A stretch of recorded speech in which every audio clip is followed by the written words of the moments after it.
ఏడాది పొడవునా సాగులో ఉండే కూరగాయ పచ్చిమిరప. వాణిజ్య సరళిలో ఎండుమిరపను ఖరీఫ్ రబీ కాలాల్లో నాటితే పచ్చిమిరపను అన్ని కాలాల్లోనూ సాగు చేస్తున్నారు. అధిక దిగుబడినిచ్చే హైబ్రిడ్ రకాలు అందుబాటు వల్ల రైతులు ఎకరాకు 12 నుంచి 20 టన్నుల దిగుబడి తీసే అవకాశం ఏర్పడింది. పచ్చిమిరపలో అధిక దిగుబడికి తోడ్పడే యాజమాన్యం, చీడపీడలను అధిగమించేందుకు పాటించాల్సిన జాగ్రత్తల గురించి ఇప్పుడు తెలుసుకుందాం.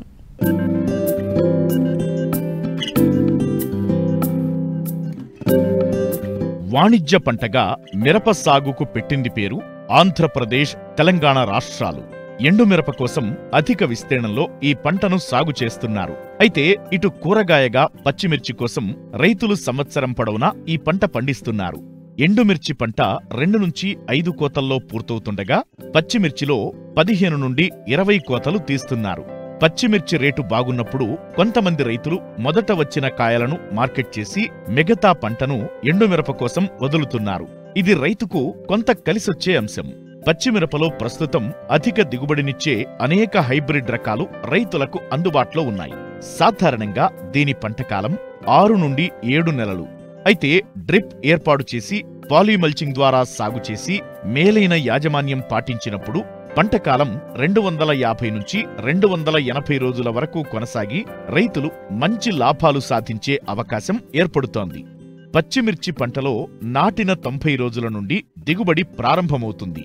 ప్రతి వారం కాయకోతలు జరపాల్సి ఉంటుంది. దీనివల్ల పూత ఎక్కువ వచ్చి దిగుబడి పెరుగుతుంది. మొదటి 3 కోతల్లో ఎకరాకు 3 నుండి 5 క్వింటాళ్ల దిగుబడి వచ్చినా తరువాత ప్రతి కోతలో 8 నుండి 10 క్వింటాళ్ల దిగుబడి సాధించవచ్చు. ప్రస్తుతం రైతులు ఎకరాకు 12 నుండి 18 టన్నుల పచ్చిమిర్చి దిగుబడి సాధిస్తున్నారు. పచ్చిమిర్చి మార్కెట్ రేట్లలో ఒడిదుడుకులు అధికంగా ఉన్నా కిలోకు సరాసరిన 20 రూపాయల ధర లభిస్తే రైతుకు ఆర్థిక ఫలితాలు ఆశాజనకంగా ఉంటాయి. మంచి లాభాలను అందించే ఈ పంటలో కాయకోతకు కూలీల అవసరం అధికంగానే ఉంటుంది. కనుక చాలా మంది రైతులు శ్రమ చేయగలిగిన స్థాయిలో ఎకరం నుండి 3 ఎకరాల వరకు సాగు చేస్తున్నారు. పచ్చిమిర్చిలో రసం పీల్చు పురుగులు, వైరస్ తెగుళ్ల సమస్య అధికంగా ఉంటుంది. రైతులు సమయానుకూలంగా యాజమాన్యం చేపడితే ఆశించిన ఫలితాలు చేతికందుతాయని తెలియజేస్తున్నారు శాస్త్రవేత్త డాక్టర్ పి వెంకట్రావు. మనకి ఈ మధ్యకాలంలో కూరగాయల సాగుతో పాటు పచ్చిమిర్చి సాగు అనేది విరివిగా అవుతుంది. సాంకేతిక యాజమాన్య పద్ధతిగా చేపట్టినట్టయితే అధిక దిగుబడి సాధించడానికి అవకాశం ఉంటుంది. అందులో ముఖ్యంగా మనం పరిశీలిస్తే రకాల ఎంపికలో కూడా ముఖ్యంగా చాలా ప్రాముఖ్యత ఉంది. ఇందులో పచ్చిమిర్చి కోసం అయితే మన ఆచార్య అంజయ్య వ్యవసాయ విశ్వవిద్యాలయం నుంచి రిలీజ్ అయినటువంటి రకాల్లో 2 రకాలు మనం చెప్పుకోవచ్చు. ఒకటి G4 అంటే భాగ్యలక్ష్మి అనే రకం అంటారు. అదేవిధంగా LCA 353 అనే రకం కూడా. ఇదైతే 20 నుంచి 25 రోజుల ముందే కాపుకు వస్తుంది కాబట్టి రైతులకి ముందుగా ఆదాయం రావడానికి అవకాశం ఉంటుంది కాబట్టి ఈ రకం కూడా వేసుకోవచ్చు. అయితే ఇందులో మనం విత్తన మోతాదుకు వచ్చేసరికి ఏంటంటే సూట్ రకాలు అయితే 600 గ్రాములు ఎకరానికి సరిపోతుంది. అదే సంకరజాతి రకాలు అయితే 120 గ్రాముల వరకు మనకి ఎకరానికి సరిపోతుంది. వీటికి ట్రైసోడియం ఆర్థోపాస్పేట్ అనే మందుతో అంటే 1 కేజీ విత్తనానికి 1 గ్రాము చెప్పున్నా కానీ కలుపుకొని మనం విత్తన శుద్ధి చేసుకున్నట్టయితే ఈ తెగుళ్ళ బారి నుంచి రాకుండా చేసుకోవచ్చు. అదేవిధంగా నారుమళ్ళు తయారీ కూడా చాలా ప్రాధాన్యం. ఇందులో 6 ఇంచీలు ఎత్తుగా నారుమళ్ళు తయారు చేసుకోవాలి. ఈ నారుమళ్ళను కూడా 10 నారుమళ్ళుగా తయారు చేసుకోవాలి. ఈ విస్తీర్ణాన్ని 10 సెంట్ల విస్తీర్ణాన్ని 10 మీటర్ల పొడవు 4 మీటర్ల వెడల్పు చెప్పున్న చిన్న చిన్న మడుల్లాగా చేసుకోవచ్చు. లేదు అంటే 10 అడుగుల పొడవు 4 అడుగులు వెడల్పు చెప్పున్న చిన్న చిన్న నార్మల్గా చేసుకుని ఎత్తే నార్మల్గా చేసుకొని మెత్తగా వర్మి కంపోస్ట్ కానీ మెత్తగా చివికిన పశువుల ఎరువు కానీ వేసుకొని ఈ విత్తనాన్ని వెదజల్లుకొని పైబాటు గడ్డి కప్పేసి నీళ్ళు చిలకరించినట్టయితే వారం రోజుల మొక్క బయటకు వస్తుంది. దాన్ని జాగ్రత్తగా మనం ప్రధాన పొలంలో నాటుకోవడానికి అవకాశం ఉంటుంది. ఇక్కడ నార్మల్ సస్యరక్షణ విషయానికి వచ్చేసరికి ఏంటంటే వేరుకుళ్ళు బాగా వస్తుంది కాబట్టి వేరుకుళ్ళు నివారణ కోసం 3 గ్రాముల కాప్రాక్సి క్లోరైడ్ లేదా రిడోమిల్ MZ అని ఉంటుంది. రిడోమిల్ MZ అనేది అయితే 2 గ్రాములు 1 లీటర్ నీటి చొప్పున కలిపి పిచికారీ చేసుకున్నట్టయితే ఈ వేరుకుళ్ళని సమర్థవంతంగా నివారించడానికి అవకాశం ఉంటుంది.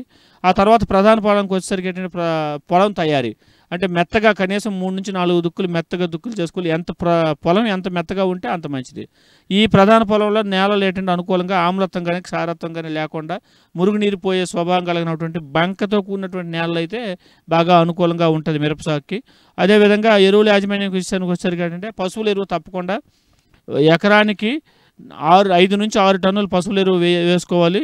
ఆఖరి దుక్కులో కలిపి వేసుకోవాలి. అదేవిధంగా ఎక్కడైతే మనకి ఈ ఎక్కువగా చీడపీడలు అంటే ముఖ్యంగా తెగుళ్ళు, వేరుకుళ్ళు, కాండం కుళ్ళు తెగుళ్ళు ఎక్కువగా ఉంటున్నాయో ఒక 2 కేజీల ట్రైకోడర్మా పౌడర్ని 90 కేజీలు బాగా చివికిన పశువుల ఎరువు, అదేవిధంగా 10 కేజీల వేప పిండిని కలుపుకొని ఒక వారం రోజులు నీళ్ళలో ఆరబెట్టుకున్న పిండిని ఆఖరి దుక్కులో కానీ మనం వేసుకుని కలిపి దున్నినట్టయితే ఈ శిలీంధ్ర బారిన పడకుండా పంటను సంరక్షించుకోవచ్చు.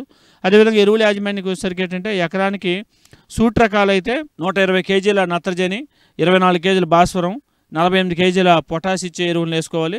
అదేవిధంగా హైబ్రిడ్ రకాలకు వచ్చేసరికి 50% అధికంగా అంటే 180 కేజీల నత్రజని, అలాగే 36 కేజీల భాస్వరం, 72 కేజీల పొటాష్ ఇచ్చే ఎరువులు వేసుకోవాలి. అంటే ఎకరానికి 250 కేజీల నత్రజని అంటే యూరియా పడుతుంది.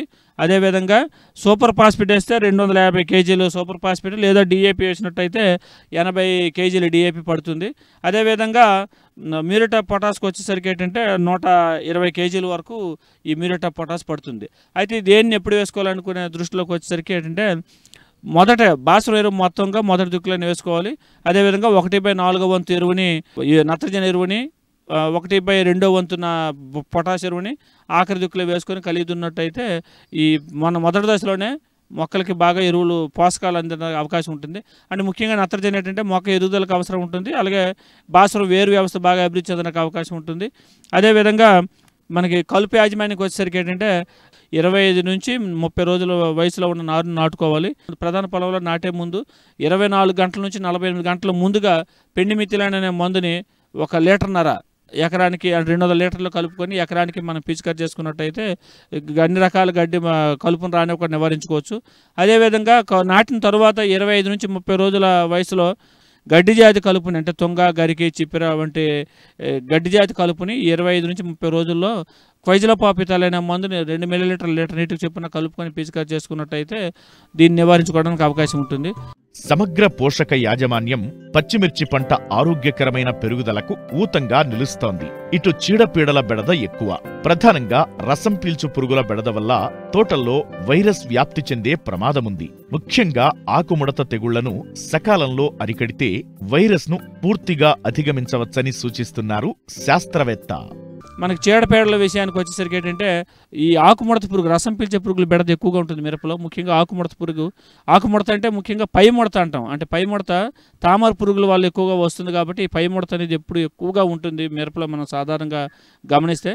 దీని నివారణ కోసం ముందు జాగ్రత్త చర్యగానే ఈ నారుని 1 లీటర్ నీటికి 10 మిల్లీ లీటర్ల ఇమిడాక్లోప్రిడ్, 10 గ్రాముల కార్బెండజం చొప్పున కలుపుకొని ఒక నార్మడి ఉడక ముందు నారుని ఒక 12 నుంచి 24 గంటల కాలం ఉంచినట్టయితే నెక్స్ట్ రోజు కానీ మనం నాట్లు వేసుకున్నట్టయితే తప్పకుండా ఈ రసం పీల్చే పురుగు బెడద నుంచి కనీసం 20 నుంచి 25 రోజుల వరకు దాన్ని నివారించుకోవచ్చు. దీని నివారణ కోసం పిప్రోనిల్ అనే మందులు అంటే రీజెంట్ అనే మార్కెట్లో దొరుకుతుంది. దాన్ని అయితే 1 లీటర్ నీటికి 2 మిల్లీలీటర్లు చొప్పున పిచికారి చేసుకోవాలి. అదేవిధంగా అంతర్కృషి చేస్తున్నప్పుడు కూడా ఈ పిప్రోనిల్ గుళికలను ఎకరానికి 10 కేజీలు చొప్పున మనం అంతర్కృషి చేసేటప్పుడు కూడా అంటే నాగలతో దున్నేటప్పుడు నాగల సాలుల్లో వేసుకున్నట్టయితే ఈ రసం పీల్చే పురుగు ముఖ్యంగా ఈ తామర పురుగు బెడదను నివారించుకోవచ్చు. ఇంకొక పురుగు ఏంటంటే మనకి ఈ రసం పీల్చే పురుగుల్లో నల్లి కూడా, ఎర్ర నెల్లి కూడా ఎక్కువగా రావడం జరుగుతుంది. ఈ నెల్లి రావడం వల్ల ఏంటంటే ఇందాక చెప్పుకున్న దానికి వ్యతిరేకంగా ఆకులు కిందకి ముడుచుకొని ఉంటాయి, పైకి కాకుండా కిందకి ముడుచుకొని ఉంటాయి. అదేవిధంగా ఈ నెల అంటే పైకి కొద్ది పొడవుగా సాగి ఉంటుంది కాబట్టి దీని నివారణ కోసం ఏంటంటే నీటిలో కరిగే గంధకం 1 లీటర్ నీటికి 3 గ్రాములు చొప్పున కలిపి పిచికారి చేసుకున్నట్టయితే ఈ ఎర్రనల్లి బారి నుంచి కూడా పంటను రక్షించుకోవచ్చు. ఇంకా అసలైన విషయం ఏంటంటే పొగాకు లద్దె పురుగు అనేది చాలా తీవ్రంగా మనకి వ్యాపిస్తూ ఉంటుంది. ఎసిపేట్ అనే మందుని కానీ 1.5 గ్రాములు చొప్పున పిచికారి చేసుకోవచ్చు. ఇంకా ఉధృతిగా ఎక్కువగా ఉన్నట్టయితే లార్విన్ థయోడికార్బ్ అనే మందు దొరుకుతుంది. అది అయితే 1 గ్రాము, లేదా ఫ్లూబెండమైడ్ అనే మందు కూడా మనకి మార్కెట్లో ఫేమ్ అనే పేరుతో దొరుకుతుంది.